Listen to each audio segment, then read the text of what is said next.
Hello, good evening പ്രിയപ്പെട്ടവരെ, നമസ്കാരം. ഞാൻ അലക്സ് റാം മുഹമ്മദ്.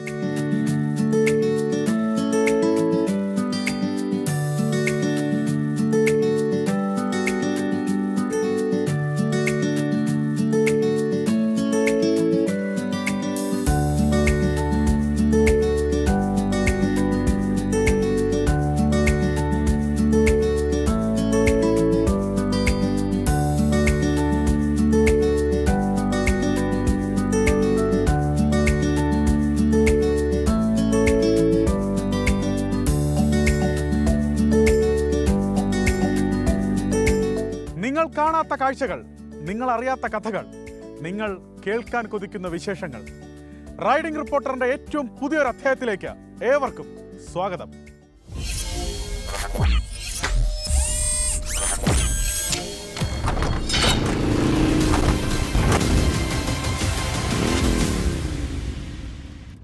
പ്രിയപ്പെട്ടവരെ, റൈഡിംഗ് റിപ്പോർട്ടർ സാധാരണ തുടങ്ങുന്നത് മനോഹരമായ സുന്ദരമായ ഏതെങ്കിലും സ്ഥലങ്ങൾ നിങ്ങൾക്ക് പരിചയപ്പെടുത്തിക്കൊണ്ടായിരിക്കും. പക്ഷെ ഇന്നൊരു വ്യത്യാസമുണ്ട്. ജീവിത പ്രതിസന്ധികളെ തരണം ചെയ്യാൻ തനിക്ക് ധൈര്യം നൽകിയത് കൃഷിയാണെന്ന് അഭിമാനത്തോടെ പറയുന്ന ഒരു യുവ കർഷകയെ പരിചയപ്പെടാനാണ് റൈഡിംഗ് റിപ്പോർട്ടർ ഇന്നാദ്യം പോകുന്നത്. ഷൊർണൂർ കണയത്തെ യുവ കർഷക മഞ്ജു ഹരിദാസ്. രാവും പകലും കൃഷിക്കായി മാറ്റിവെച്ച 33കാരി. സമ്മിശ്ര കൃഷിയിലൂടെ വിജയഗാഥ രചിക്കുകയാണ് മഞ്ജു. മഞ്ജുവിന്റെ ജീവിത കഥ, വിജയഗാഥ പറയുകയാണ് റൈഡിംഗ് റിപ്പോർട്ടറിൽ ഇന്നാദ്യം ഷാരിഖ് നവാസ്. ഇന്ന് റൈഡിംഗ് റിപ്പോർട്ടർ യാത്ര പോകുന്നത് ഷൊർണൂരിലേക്കാണ്. സമ്മിശ്ര കൃഷിയിലൂടെ വിജയം കൈവരിച്ച ഒരു യുവതിയുടെ കഥയാണ് ഇന്ന് പറയാൻ പോകുന്നത്. അപ്പോൾ ഇനി നേരെ ഷൊർണൂരിലേക്ക്.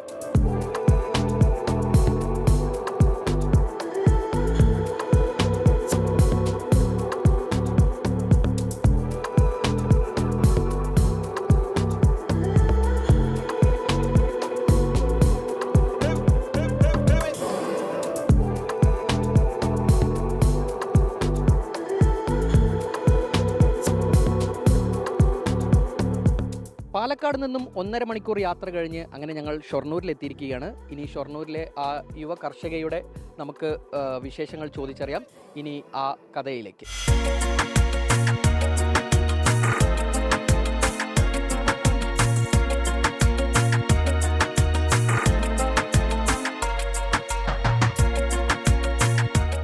ഷൊർണൂർ കണയം ഗ്രാമത്തിന്റെ അഭിമാനമാണ് ഈ യുവ കർഷക. ചെറുപ്രായത്തിൽ തന്നെ ജീവിത സാഹചര്യങ്ങളാണ് മഞ്ജുവിനെ കൃഷിയിലേക്ക് അടുപ്പിച്ചത്. ഇന്ന് കൃഷിയില്ലാതെ ഒരു ദിനം പോലും ചിന്തിക്കാനാകാത്ത അത്രയും ആത്മബന്ധമാണ് മഞ്ജുവിന് കൃഷിയോട്. ഒരു പശുവിൽ നിന്ന് തുടങ്ങിയതാണ് ഇന്നത്തെ ഈ വലിയ കാർഷിക ലോകം. വീടിനോട് ചേർന്നുള്ള 80 സെന്റ് സ്ഥലത്തും പാട്ടത്തിനടുത്ത 2 ഏക്കറിലുമായാണ് മഞ്ജുവിന്റെ സമ്മിശ്ര കൃഷി.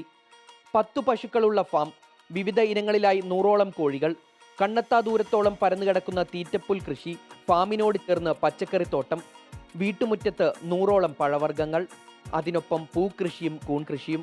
പടർന്നു പന്തലിച്ച ഈ പച്ചപ്പ് തന്നെയാണ് മഞ്ജുവിന്റെ ജീവിതവും. അച്ഛന്റെ മരണശേഷം കുടുംബത്തിന്റെ മുന്നോട്ടു പോക്കിനായി 9ാം ക്ലാസ്സിൽ പഠിക്കുമ്പോഴാണ് മഞ്ജു പശുപരിപാലനം തുടങ്ങിയത്. അവിടെ നിന്നാണ് കൃഷിയുടെ ബാലപാഠങ്ങൾ പഠിച്ചതും. ആ പഴയ നാളുകൾ ഓർക്കുമ്പോൾ ഇന്നും മഞ്ജുവിന്റെ കണ്ണുകൾ നിറയും.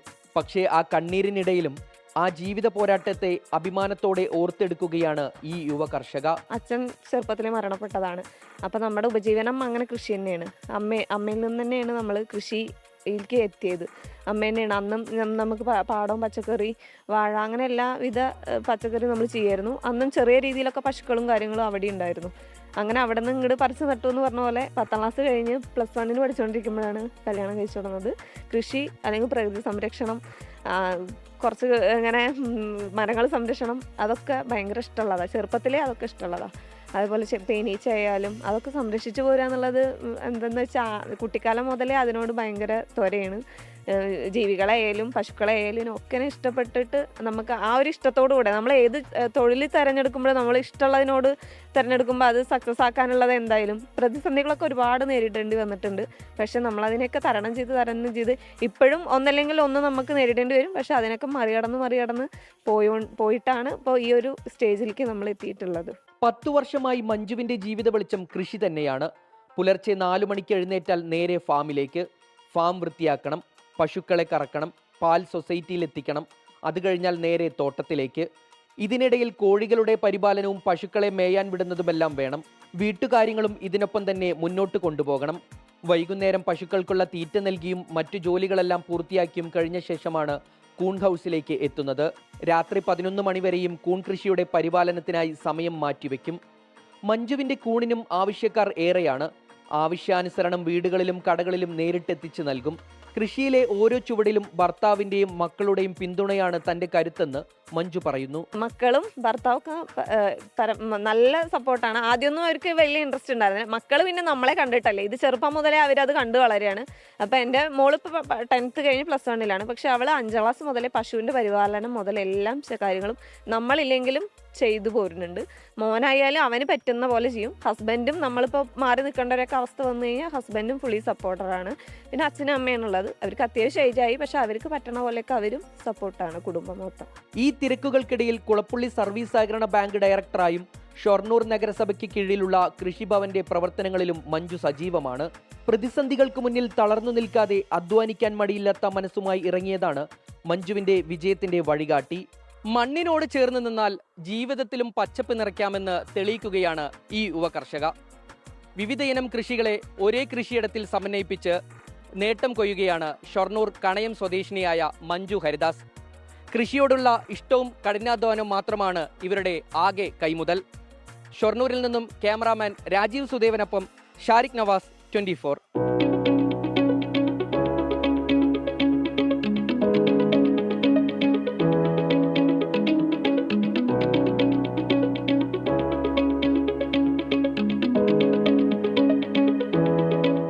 പ്രിയപ്പെട്ടവരെ, കാലം മാറുമ്പോൾ കോലവും മാറി. നിരത്തുകളിൽ പലതരം കാറുകളെത്തി. അങ്ങനെ നല്ല പിടക്കണ സാധനങ്ങൾ റോഡിലിറങ്ങി കളിക്കുമ്പോൾ ഞങ്ങളുടെ ഈ റൈഡ് ഇത്തിരി ഒന്ന് പിന്നിലേക്കാണ്. അന്നത്തെ കാലത്ത് പോയ കാലത്തെ പ്രതാപിയായിരുന്ന അംബാസിഡർ കാറുകളെ തേടി. അംബാസിഡർ കാറുകൾക്ക് നല്ല പൊളപ്പൻ മേക്ക് ഓവർ നൽകുന്ന തിരൂറുകാരൻ ബഷീർ കെ കാണാം. അംബാസിഡർ കാറുകളുടെ കഥ പറയണമെന്ന ആഗ്രഹം ഗോകുൽ കെ വേണുഗോപാലിൻ്റെതാണ്. ഓരോ ആഗ്രഹങ്ങളല്ലേ, നടക്കട്ടെ.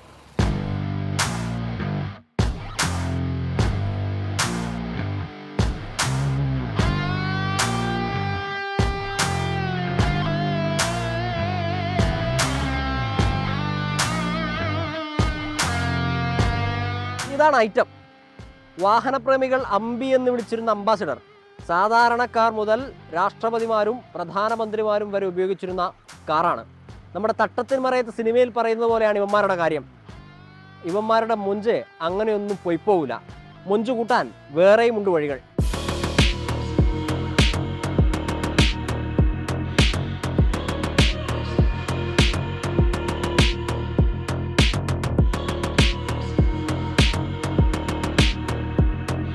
അംബാസഡർ ഇല്ലാത്ത വണ്ടി ചെയ്യാൻ ഇവിടെ ഒരുപാട് ആൾക്കാരുണ്ട്.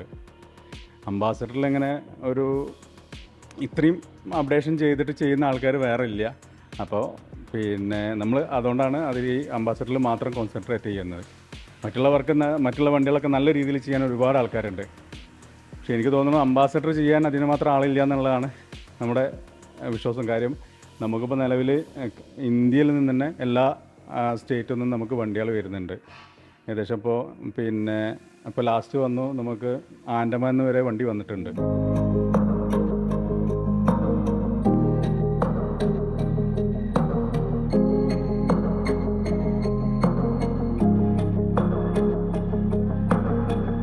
ഫുൾ റീസ്റ്റോറേഷനാണ്.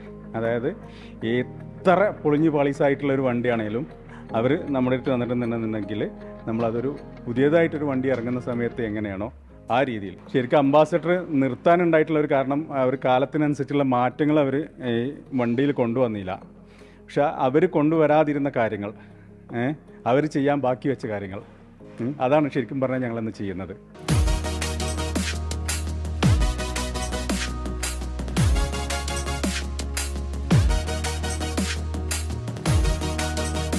കാര്യങ്ങൾ അപ്ഗ്രേഡ് ചെയ്യാൻ വേണ്ടിയിട്ട് ഞങ്ങൾക്ക് മറ്റുള്ള വണ്ടീൻ്റെ ചില പാർട്സുകൾ ഉപയോഗിക്കേണ്ടി വരുന്നുണ്ട്. അതായത് നമ്മുടെ എൻജിൻ സൈഡിൽ നിന്നും മെക്കാനിക്കൽ സൈഡിൽ കുറച്ച് കാര്യങ്ങൾ, അതേപോലെ നമ്മൾ ഓൾട്രേഷൻ്റെ സൈഡിലും തന്നെ ചില കാര്യങ്ങൾ മറ്റു വണ്ടികളുടെ ഉപയോഗിക്കേണ്ടി വരുന്നുണ്ട്. ഇപ്പോൾ പിന്നെ ഞങ്ങൾ കുറേ കാര്യങ്ങൾ ഞങ്ങൾ തന്നെ പ്രൊഡക്റ്റ് ചെയ്യുന്നുണ്ട്. ലാസ്റ്റ് സമയമൊക്കെ വന്ന വണ്ടീനെ പഴയ മോഡലിലേക്ക് ആക്കി കൊടുക്കുക. അതായത് ഇപ്പോൾ ലാസ്റ്റ് സമയത്ത് വന്നിട്ടുള്ളത് ഗ്രാൻഡാണ്. ആ ഗ്രാൻഡിനെ ആൾക്കാർക്ക് ഇഷ്ടം അംബാസഡറിൻ്റെ ആദ്യകാലങ്ങളിൽ വന്നിട്ടുള്ളത് Mark 1, Mark 2, Mark 3. അപ്പോൾ ആ ഒരു ടൈപ്പ് വാഹനങ്ങൾക്ക് ബാക്കിലേക്ക് കൊണ്ടുപോകാനാണ് അംബാസഡറിന് കൂടുതൽ ആൾക്കാർ ആവശ്യപ്പെടുന്നത്. പിന്നെ എക്സ്റ്റീരിയർ ലുക്ക് ആ പഴയ ലുക്കിലേക്ക് ഒന്ന് ആക്കണം. പിന്നെ ഇൻറ്റീരിയർ ആണെങ്കിൽ ഏറ്റവും ലേറ്റസ്റ്റ്. അതാണ് നമുക്ക് വരുന്ന ഏറ്റവും കൂടുതൽ കസ്റ്റമർ ആവശ്യപ്പെടുന്ന കാര്യങ്ങൾ.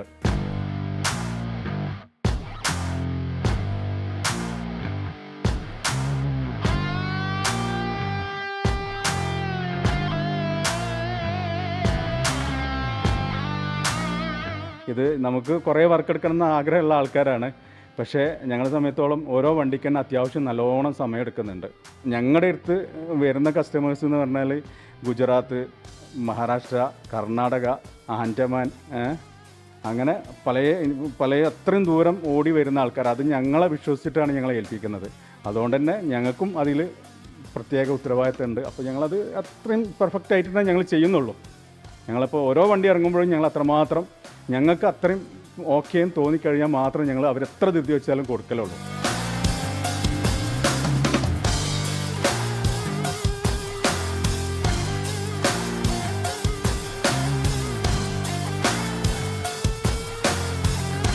ഈ വണ്ടികളൊക്കെ നമ്മളെ വല്ലാതെ മോഹിപ്പിക്കുന്നുണ്ടെങ്കിൽ അതിന് പിന്നിലെ കാരണം ബഷീർക്കെ പോലുള്ളവരുടെ പാഷനാണ്. അംബാസിഡറിനോട് വാഹനപ്രേമികൾക്കുള്ള അടങ്ങാത്ത പ്രേമമാണ്. നമ്മുടെ നിരത്തുകൾ ഒരു കാലത്ത് ഭരിച്ച ഇവന്മാർ എന്നും ഇതുപോലെ മിന്നിത്തിളങ്ങിപ്പായും. ആ രാജകീയ പ്രൗഢി ഒട്ടും മങ്ങാതെ മായാതെ തന്നെ. Muneef തിരൂരിനൊപ്പം Gokul K Venugopal, 24 Tirur.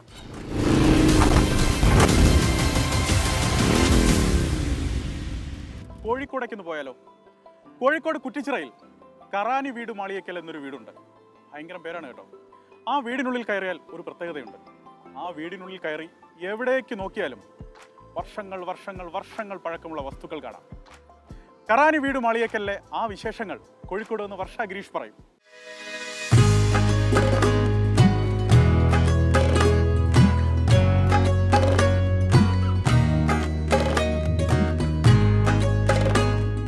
Riding reporter ഇന്ന് പോകുന്നത് കുറ്റിച്ചിറ ഭാഗത്തേക്കാണ്. ഇടിയാങ്ങര റോഡിലുള്ള കറാനി വീട്ടിലേക്ക്. അവിടെ ആരെയും കൊതിപ്പിക്കുന്ന അതിമനോഹരമായ കൗതുക കാഴ്ചകളാണ് അബ്ദുൾ ജബ്ബാർ ഒരുക്കി വെച്ചിരിക്കുന്നത്. പോയി വരാം.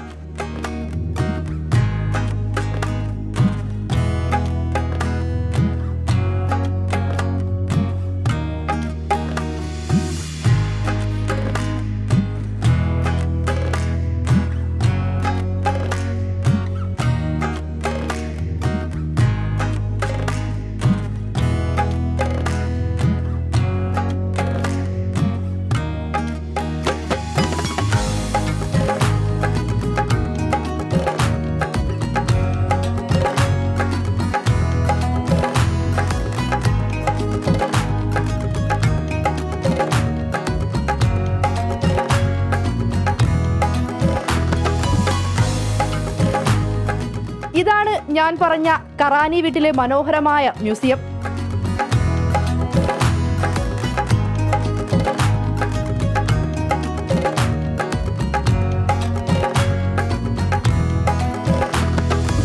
പഴയകാലത്തെ ഫോണുകൾ, ക്ലോക്കുകൾ, വീട്ടുപകരണങ്ങൾ, പൂട്ട്, താക്കോൽ, ബെല്ലുകൾ, പേർഷ്യൻ മോതിരം, നാണയങ്ങൾ എന്നിവയെല്ലാമാണ് വീട്ടിലേക്ക് കയറുമ്പോൾ കാണുന്ന പ്രധാന ആകർഷണങ്ങൾ.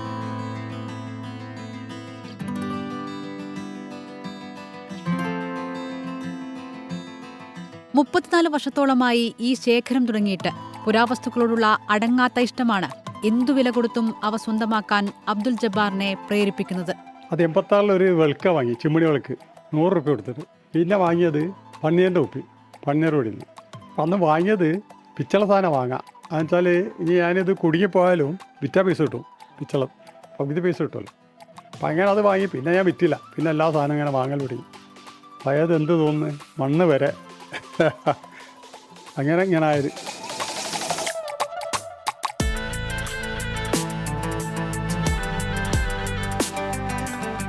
ആയിരത്തി 1923 മുതൽ 2026 വരെയുള്ള വീടിന്റെ കരമടച്ച രസീതുകളും ശേഖരത്തിലുണ്ട്.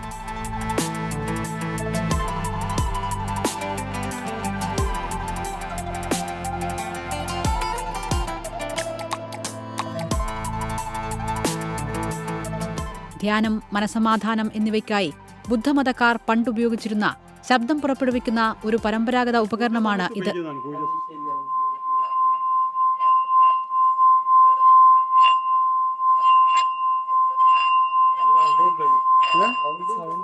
ഒറ്റത്തടിയിൽ തീർത്ത തൊട്ടിലും മസ്രാപ്പലകയും വലിയ തപാൽ പെട്ടിയും മരം കല്ലായതും വേറിട്ട കാഴ്ചയാണ്.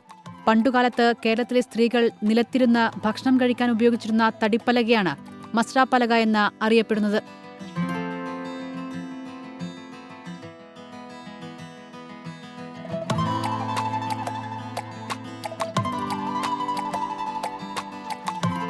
അങ്ങനെ അത്ഭുതം തോന്നുന്നു ഓരോന്ന് കണ്ടിട്ട്. ഇത് കുറേ വർഷമായി ഇതായിട്ട് ഇങ്ങനെ നടക്കണം. പഴയ സാധനം അവിടെ നിന്ന് കിട്ടിയാലോ ശേഖരിച്ചു വെക്കൂ, എന്ത് വില കൊടുത്തും അങ്ങനെ ആളാണ്. ഈ കാണുന്നവയെല്ലാം ഇതുപോലെ സൂക്ഷിച്ച് വൃത്തിയാക്കി മുന്നോട്ട് കൊണ്ടുപോകാൻ വലിയ പ്രയാസമാണ്. വലിയ പണി എന്നാന്ന് പറയണ്ടോ, മെയിനായിട്ട് ഫർണിച്ചറാണ്.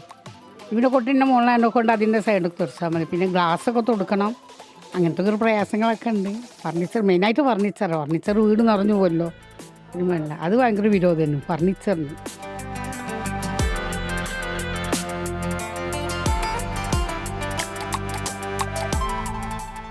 അബ്ദുൽ ജബ്ബാറിന്റെ പുരാവസ്തു ശേഖരണത്തിന് പൂർണ്ണ പിന്തുണയുമായി സമീപവാസികളും ഒപ്പമുണ്ട്.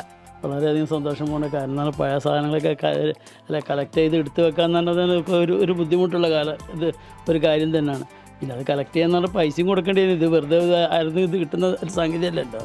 അപ്പോൾ അതുകൊണ്ട് വളരെയധികം സന്തോഷമുണ്ട് ഇത്തരത്തിലുള്ള ഒരു കളക്ഷനുമായിട്ട് ബന്ധപ്പെട്ട് അദ്ദേഹം ഇതിന് മെനക്കെട്ടായിരുന്നു.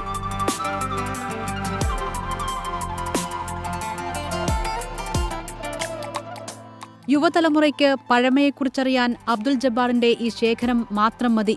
100 വർഷം പഴക്കമുള്ള ഈ വീട്ടിനുള്ളിൽ പഴയകാലത്തിന്റെ ഓർമ്മപ്പെടുത്തൽ എല്ലാമുണ്ട്.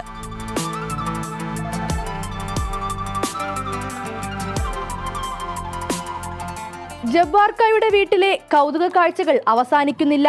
ഇനിയും ഒരുപാടുണ്ട് കാണാൻ. അതിനായി നിങ്ങൾ ഓരോരുത്തർക്കും ഈ കറാനി വീട്ടിലേക്ക് വരാം. ക്യാമറാമാൻ വിഷ്ണു കച്ചേരിക്കൊപ്പം വർഷ ഗിരീഷ്, 24 കോഴിക്കോട്.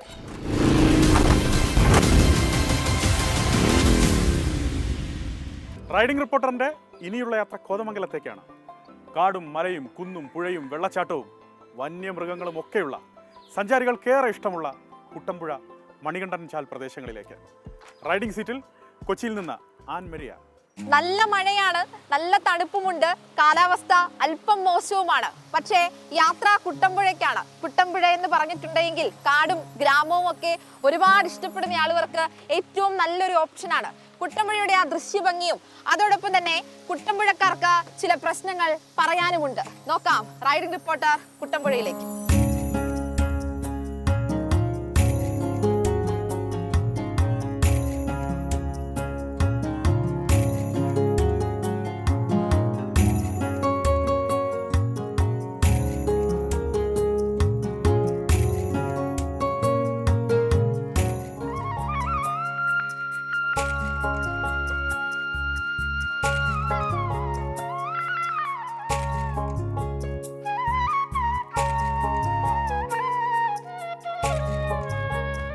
കുട്ടമ്പുഴയുടെ മനോഹാരിത കാണിക്കുന്ന ഒരുപാട് ദൃശ്യങ്ങൾ നമ്മൾ കണ്ടു കഴിഞ്ഞു.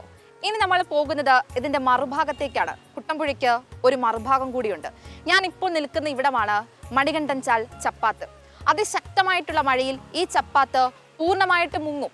ഇത് മുങ്ങിക്കഴിഞ്ഞാൽ ഇതിന്റെ മറുകരയിൽ താമസിക്കുന്നവർക്ക് ഇക്കരയൊന്ന് എത്തണമെങ്കിൽ മറ്റു വഴികളൊന്നുമില്ല. വള്ളമാണ് അല്ലെങ്കിൽ വഞ്ചിയാണ് ഏക ആശ്രയം. അടിയന്തരമായി ഒരു ആവശ്യം വന്നിട്ടുണ്ടെങ്കിൽ മറുകരയെത്താൻ കഴിയുക പോലുമില്ല.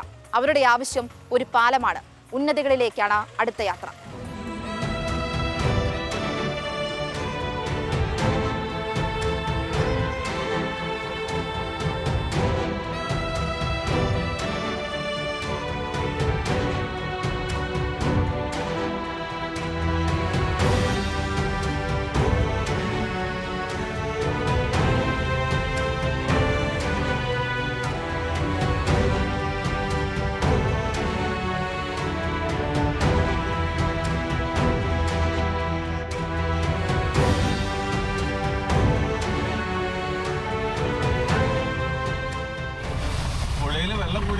ഭയങ്കര പാടാണ്. സ്കൂളിൽ പോകുന്ന വിദ്യാർത്ഥികളെല്ലാം വള്ളത്തേലൊക്കെ തിരിച്ചു വരേണ്ടത്. ഇപ്പം തന്നെ പാലം മുങ്ങാറായി. അപ്പോൾ ഇനി വൈകിട്ട് വരുമ്പോഴത്തേക്കും വള്ളത്തേലൊക്കെ വരണം. ആ വള്ളത്തിൽ കയറുമ്പോൾ ഒത്തിരി പിള്ളേരെ ഒന്നും ഒന്നിച്ച് കയറ്റി കൊണ്ടുവരാൻ പറ്റില്ല. കുറച്ച് പിള്ളേരെ മാത്രം വള്ളത്തിനകത്ത് ഇരുത്തി കടത്തി കൊണ്ടുവരാൻ പറ്റുള്ളൂ. വെള്ളം കൂടുതലുള്ള ദിവസം ഞങ്ങൾ കുട്ടികളെ വിടാറില്ല. പിന്നെ റേഷൻ കട അക്കരയാണ്, പൊയ്യക്കുട്ടിയിലാണ്. അത് മേടിക്കാൻ പോകുന്നവർ ഇപ്പം തന്നെ അവിടെ റേഷൻ കടയിൽ ആൾക്കാർ നിൽക്കുന്നുണ്ട്. അതെല്ലാം മേടിച്ചിട്ടും വരാനും ആൾക്കാർക്കെല്ലാം കഷ്ടപ്പാടാണ്. ഹോസ്പിറ്റൽ കേസ് വന്നാൽ വള്ളത്തേൽ ഇറക്കി അവിടുന്ന് വള്ളത്തിനകത്ത് പൊയ്യക്കുട്ടി കടത്തി പിന്നെ റോഡ് വരെ ആൾക്കാരെ എടുത്തു കൊണ്ടുപോയിട്ട് പിന്നെ വല്ല ജീപ്പ് വിളിച്ചോ ആംബുലൻസ് വിളിച്ചോ അങ്ങനെയൊക്കെയാണ് പൊയ്യക്കുട്ടിയിൽ നിന്ന് ആശുപത്രി പോകുന്നത്. അത്യാഹിതം വന്നാൽ വേറെ വഴിയൊന്നുമില്ല. പൊയ്യക്കുട്ടിയിൽ നിന്ന് കടത്ത് കിടക്കാതെ നമുക്ക് എങ്ങും പുറത്ത് പോകാൻ പറ്റില്ല. ഉറിയമ്പട്ടി എന്ന് പറയുന്ന ഉന്നതിയിൽ നിന്ന് ഒരു 5 മണിക്കൂറും അങ്ങനെയൊക്കെ എടുക്കും പൊയ്യക്കുട്ടിയിൽ വരാൻ. അവിടെ വരെ വന്നിട്ട് ഇതേമാതിരി വള്ളം വിളിച്ച് അക്കരെ കടന്ന് വേണം അവർക്കും ആശുപത്രി കേസോ വേറെ എന്താ ആവശ്യത്തിന് പുറത്ത് കടന്നു പോകാനായിട്ട്. 21 ബസ് ഓടുന്ന വഴിയാണിത്. 6 ട്രാൻസ്പോർട്ടും 15 പ്രൈവറ്റ് ബസ്സും. പല ദിവസം ബസ്സൊക്കെ ഇക്കരെയായി പോയിട്ട് പൊയ്യക്കുട്ടി അക്കരെ കിടക്കാൻ പറ്റാതെ KSRTC ഈ ആഴ്ചയിൽ ഒരു ബസ് 2 ദിവസത്തോളം ഇക്കരെ കിടന്നും ഒരു ബസ് ഒരു ദിവസം കഴിഞ്ഞാൽ കടന്നു പോയത്. അപ്പോൾ അവർക്ക് വേറെ ട്രിപ്പ് ഓടാൻ പോലും പറ്റില്ല. ആ പണിക്കാരും ഇക്കരെ പെട്ടുപോയി.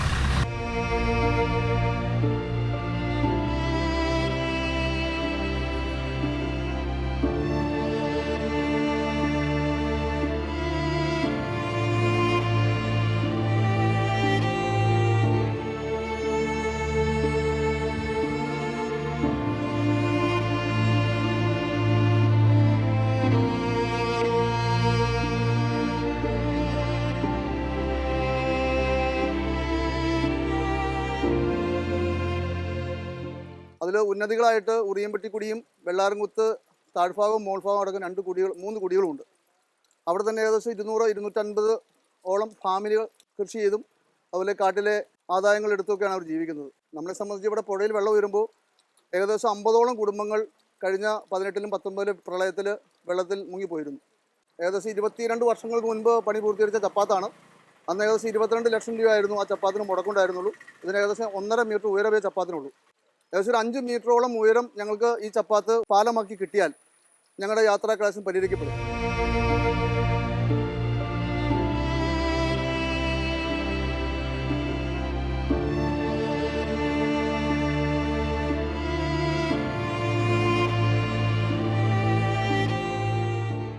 നമ്മുടെ പൂയംകുട്ടി മണികണ്ഠൻചാൽ ചപ്പാത്ത് മഴക്കാലമായി കഴിഞ്ഞാൽ വെള്ളത്തിൻ്റെ അടിയിലാവുന്ന അവസ്ഥയാണ് വർഷങ്ങളായിട്ടുള്ളത്. കഴിഞ്ഞ ആഴ്ചയിൽ പാലം മൂടിയപ്പോൾ ഒരു KSRTC കളമശ്ശേരി മെഡിക്കൽ കോളേജിലേക്കുള്ള ബസ് ഇവിടെ പെട്ടുപോയി. 2 ദിവസം ഇവിടെ കിടന്നു. അതേപോലെ തന്നെ ഇവിടെ കിടക്കുന്ന ജനങ്ങളും ഒറ്റപ്പെട്ടു പോവുകയാണ്. കുട്ടികൾ ഉൾപ്പെടെ സ്കൂളിൽ പോകാൻ പറ്റാത്ത അവസ്ഥയാകും. ആശുപത്രി കേസാണെങ്കിലും പോകാൻ പറ്റാത്ത അവസ്ഥ. ആകെ ഉള്ളതൊരു കടത്തുവള്ളമാണ്. വെള്ളം ക്രമാതീതമായി ഉയർന്നു കഴിഞ്ഞാൽ കടത്തുവള്ളം കടത്താനും ഇവിടെ സാധ്യമല്ല, പുഴയ്ക്ക് ഒഴുക്കാവും. അതുകൊണ്ട് നമുക്കൊരു പാലം ആണ്, ഒരു പുതിയ പാലം എന്നുള്ള ആവശ്യമാണ് ഈ നാടിൻ്റെ ഒരു ജനതയ്ക്ക് പറയാനുള്ളത്.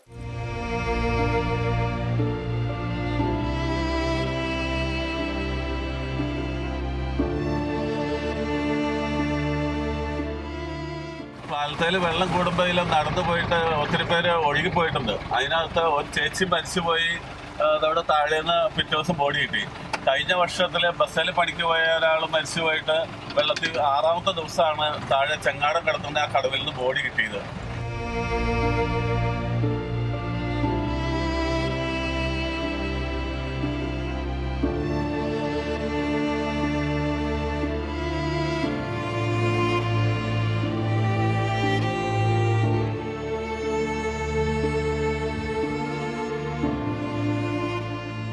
അതിസുന്ദരിയായിട്ടുള്ള വിനോദസഞ്ചാരികൾക്കും സിനിമാക്കാർക്കുമൊക്കെ ഏറ്റവും പ്രിയപ്പെട്ട കുട്ടമ്പുഴയിൽ നിന്നുമുള്ള റൈഡിംഗ് റിപ്പോർട്ടർ അവസാനിക്കുകയാണ്. പറയാനുള്ളതെല്ലാം പറഞ്ഞു കഴിഞ്ഞു, കാണിക്കാനുള്ളതിൻ്റെ പരമാവധി കാണിച്ചിട്ടുമുണ്ട്.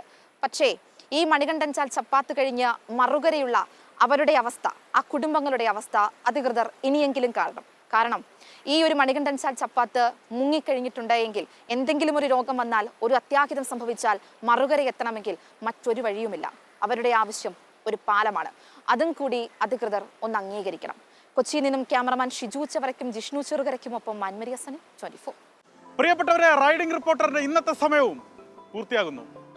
കണ്ണുകൾ കണ്ടതെല്ലാം മനോഹരം, ഹൃദയം കാത്തിരിക്കുന്നതെല്ലാം അതിമനോഹരം. യാത്രകൾ ഇനിയും ബാക്കി, കാഴ്ചകളും. പുതിയ കാഴ്ചകൾ, പുതിയ വിശേഷങ്ങളൊക്കെയായി റൈഡിംഗ് റിപ്പോർട്ടറിൽ വീണ്ടും കാണാം. Till then, bye. ലോകത്തെവിടെയായാലും ഏത് സമയത്തും 24 വാർത്തകളും ഓഗ്മെന്റഡ് റിയാലിറ്റി പാക്കേജുകളും എക്സ്പ്ലെയിനറുകളും വിശദമായി കാണാൻ ഞങ്ങളുടെ യൂട്യൂബ് ചാനൽ നിങ്ങൾക്ക് സബ്സ്ക്രൈബ് ചെയ്യാം.